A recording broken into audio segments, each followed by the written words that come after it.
Hello there, campers. Welcome back to Virtual Campfire Stories for Grownups. You all know how this works. A new story on our YouTube channel each Monday morning at 8 until the end of summer reading. Listen on your commute, while you're doing chores, on a road trip.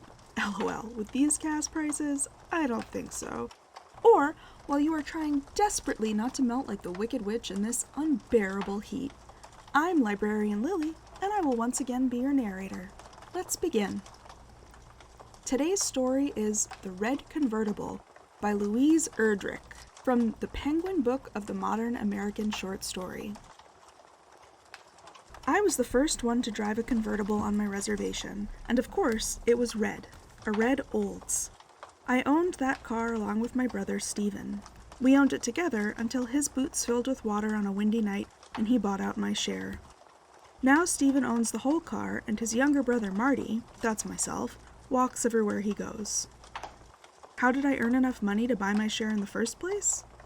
My one talent was I could always make money. I had a touch for it, unusual in a Chippewa and especially in my family. From the first, I was different that way, and everyone recognized it. I was the only kid they let in the Rolla Legion Hall to shine shoes, for example, and one Christmas, I sold spiritual bouquets for the mission door to door. The nuns let me keep a percentage.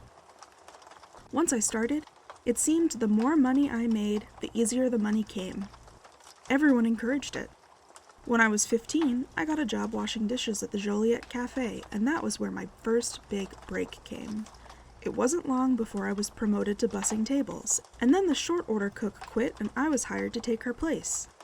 No sooner than you know it, I was managing the Joliet. The rest is history.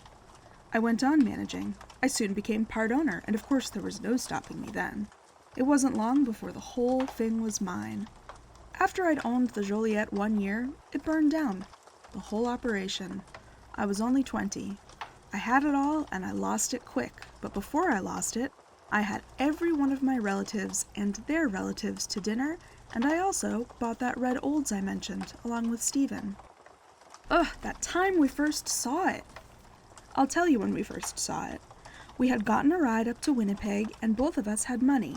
Don't ask me why, because we never mentioned a car or anything, we just had all our money. Mine was cash, a big bankroll. Stephen had 2 checks, a week's extra pay for being laid off, and his regular check from the jewel-bearing plant. We were walking down Portage anyway, seeing the sights, when we saw it. There it was, parked, large as alive. Really, as if it was alive. I thought the word repose because the car wasn't simply stopped, parked, or whatever. That car reposed, calm and gleaming, a for sale sign in its left front window. Then, before we had thought it over at all, the car belonged to us and our pockets were empty. We had just enough money for gas back home. We went places in that car, me and Stephen. A little bit of insurance money came through from the fire and we took off driving all one whole summer. I can't tell you all the places we went to. We started off toward the Little Knife River and Mandaree and Fort Berthold, and then we found ourselves down in Waukepalis somehow, and then suddenly we were over in Montana on the Rocky Boys, and yet the summer was not even half over. Some people hang on to details when they travel, but we didn't let them bother us, and just lived our everyday lives here to there. I do remember there was this one place with willows, however. I laid under those trees and it was comfortable.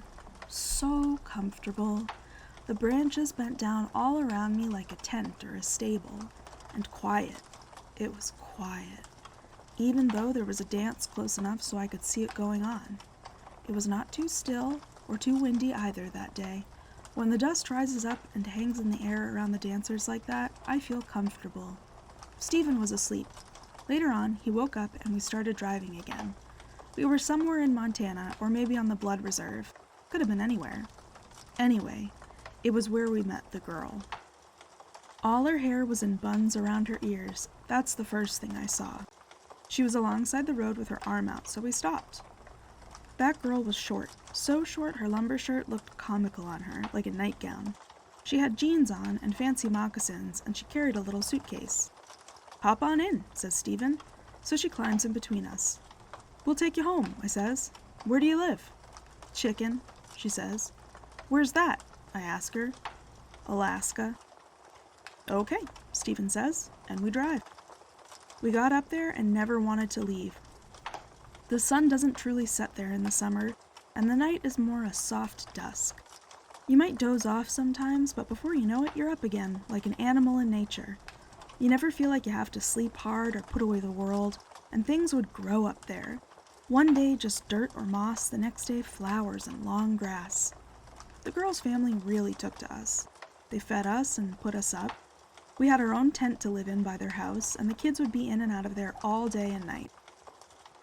One night, the girl, Susie, she had another longer name, but they called her Susie for short, came in to visit us. We sat around in the tent talking of this thing and that. It was getting darker by that time, and the cold was even getting just a little mean. I told Susie it was time for us to go. She stood up on a chair. "You never seen my hair," she said. That was true. She was standing on her chair, but still, when she unclipped her buns, the hair reached all the way to the ground. Our eyes opened. You couldn't tell how much hair she had when it was rolled up so neatly. Then, Stephen did something funny. He went up to the chair and said, "Jump on my shoulders."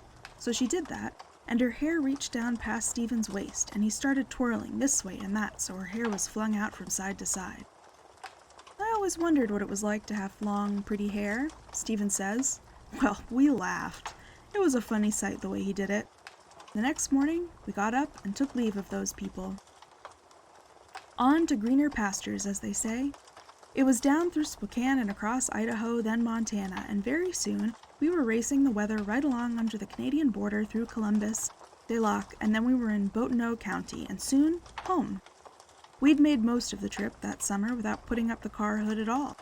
We got home just in time, it turned out, for the Army to remember Stephen had signed up to join it. I don't wonder that the Army was so glad to get Stephen that they turned him into a Marine. He was built like a brick outhouse anyway.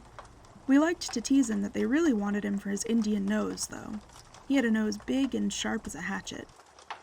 He had a nose like the nose on Red Tomahawk, the Indian who killed Sitting Bull, whose profile is on signs all along the North Dakota highways. Stephen went off to training camp, came home once during Christmas, then the next thing you know, we got an overseas letter from Stephen. It was 1968, and he was stationed in Quezon. I wrote him back several times. I kept him informed all about the car.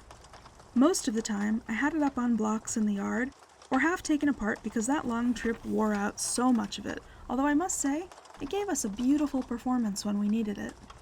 It was at least 2 years before Stephen came home again. They didn't want him back for a while, I guess, so he stayed on after Christmas.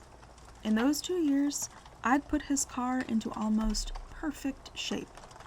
I always thought of it as his car while he was gone, though when he left he said, "Now it's yours," and even threw me his key. "Thanks for the extra key," I said.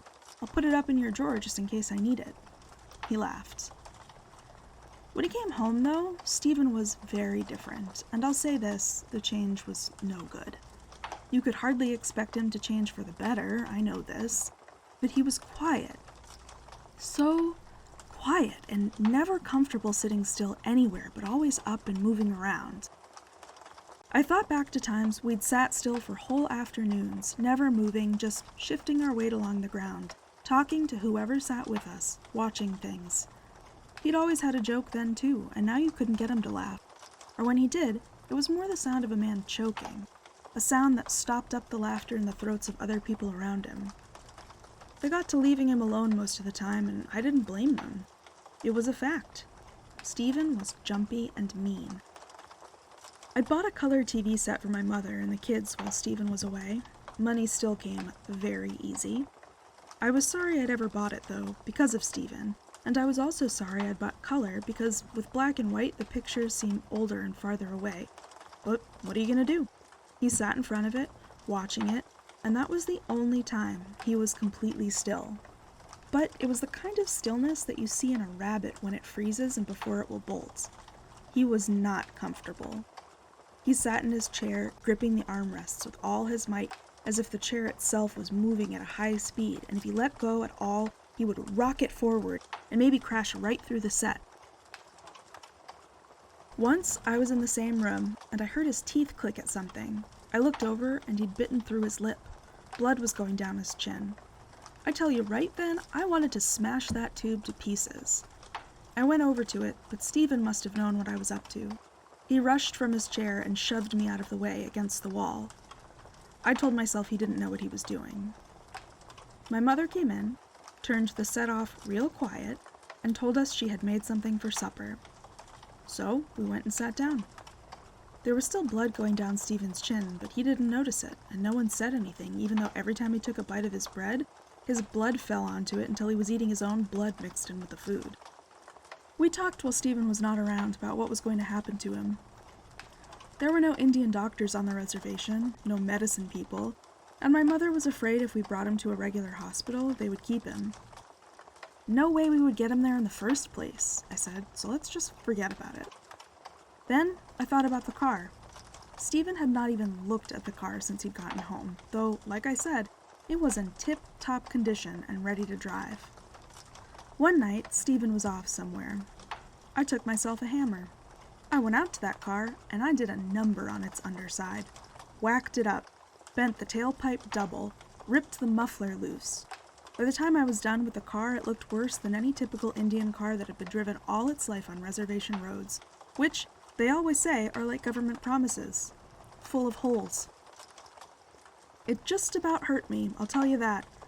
I threw dirt in the carburetor and I ripped all the electric tape off the seats. I made it look just as beat up as I could.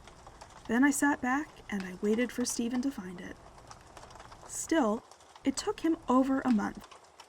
That was all right because it was just getting warm enough, not melting, but warm enough to work outside when he did find it. "Marty," he says, walking in one day, "that red car looks like shit." "Well, it's old," I says. "You gotta expect that." "No way," says Stephen. "That car's a classic. But you went and ran the piss right out of it, Marty, and you know it don't deserve that. I kept that car in A1 shape. You don't remember, you're too young. But when I left, that car was running like a watch. Now, I don't even know if I can get it to start again, let alone get it anywhere near its old condition." "Well, you try," I said, like I was getting mad, "but I say it's a piece of junk." Then I walked out before he could realize I knew he'd strung together more than 6 words at once. After that, I thought he'd freeze himself to death working on that vehicle. I mean, he was out there all day, and at night he rigged up a little lamp, ran a cord out of the window, and had himself some light to see by while he worked. He was better than he had been before, but that's still not saying much. It was easier for him to do the things the rest of us did. He ate more slowly and didn't jump up and down during the meal to get this or that or look out the window. I put my hand in the back of the TV set, I admit, and fiddled around with it so that it was almost impossible now to get a clear picture. He didn't look at it very often. He was always out with that car or going off to get parts for it. By the time it was really melting outside, he had fixed it. I had been feeling down in the dumps about Stephen around this time. We had always been together before, Stephen and Marty, but he was such a loner now and I didn't know how to take it. So I jumped at the chance one day when Stephen seemed friendly. It's not that he smiled or anything. He just said, "Let's take that old shitbox out for a spin." But just the way he said it made me think he could be coming around. We went out to the car. It was spring. The sun was shining very bright. My little sister Bonita came out and made us stand together for a picture. He leaned his elbow on the red car's windshield and he took his other arm and put it over my shoulder, very carefully, as though it was heavy for him to lift and he didn't want to bring the weight down all at once. "Smile," Bonita said, and he did. That picture. I never look at it anymore. A few months ago, I don't know why, I got his picture out and tacked it on my wall. I felt good about Stephen at the time, close to him. I felt good having his picture on the wall until one night when I was looking at television. I was a little drunk and stoned. I looked up at the wall and Stephen was staring at me. I don't know what it was, but his smile had changed. Or maybe it was gone. All I know is I couldn't stay in the same room with that picture. I was shaking. I had to get up, close the door, and go into the kitchen. A little later, my friend Rayman came, and we both went back into that room. We put the picture in a bag, and folded the bag over and over and put the picture way back in a closet. I still see that picture now, as if it tugs at me whenever I pass that closet door. It is very clear in my mind. It was so sunny that day, Stephen had to squint against the glare. Or maybe the camera Bonita held flashed like a mirror, blinding him before she snapped the picture. My face is right out in the sun, big and round, but he might have drawn back a little because the shadows on his face are deep as holes. There are 2 shadows curved like little hooks around the ends of his smile, as if to frame it and try to keep it there. That one first smile that looked like it might have hurt his face. He had his field jacket on, and the worn-in clothes he'd come back in and kept wearing ever since. After Bonita took the picture and went into the house, we got into the car. There was a full cooler in the trunk. We started off east toward Pembina and the Red River because Stephen said he wanted to see the high water. The trip over there was beautiful. When everything starts changing, drying up, clearing off, you feel so good it is like your whole life is starting. And Stephen felt it too. The top was down and the car hummed like a top. He'd really put it back in shape. Even the tape on the seats was very carefully put down and glued back in layers. It's not that he smiled again or even joked or anything while we were driving, but his face looked to me as if it was clear, more peaceful. It looked as though he wasn't thinking of anything in particular except the blank fields and windbreaks and the houses we were passing. The river was high and full of winter trash when we got there. The sun was still out, but it was colder by the river. There were still little clumps of dirty snow here and there on the banks. The water hadn't gone over the banks yet, but it would, you could tell. It was just at its limit, hard, swollen, glossy, like an old gray scar. We made ourselves a fire and we sat down and watched the current go. As I watched it, I felt something squeezing inside of me and tightening and trying to let go all at the same time. I knew I was not just feeling it myself. I knew I was feeling what Stephen was going through at that moment. Except that Marty couldn't stand it, the feeling. I jumped to my feet. I took Stephen by the shoulders and I started shaking him. "Wake up!" I says.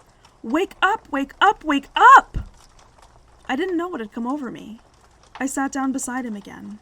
His face was totally white, hard, like a stone. Then it broke, like stones break all of a sudden when water boils up inside them.